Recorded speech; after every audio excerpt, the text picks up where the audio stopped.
Hello, I'm Cecil Christenberry. Welcome to the Old Time Minute. I'd like to talk to you about a problem that primarily hits our azaleas, and that's lace bug. If you notice that the top of your leaves on your azalea bushes are beginning to look kind of washed out, kind of white, flip a leaf over to see if you can determine rust-looking spots, maybe a black dot every now and then. You can actually see the lace bug. They're crawling around under there, sucking the life right out of your azaleas. But we can fix that.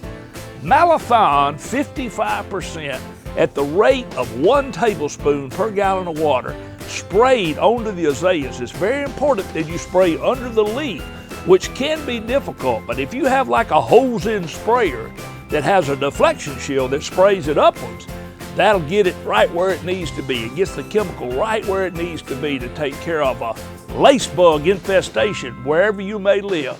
I'm Cecil Christenberry, and that's the Old Time Minute. Be sure to like and subscribe.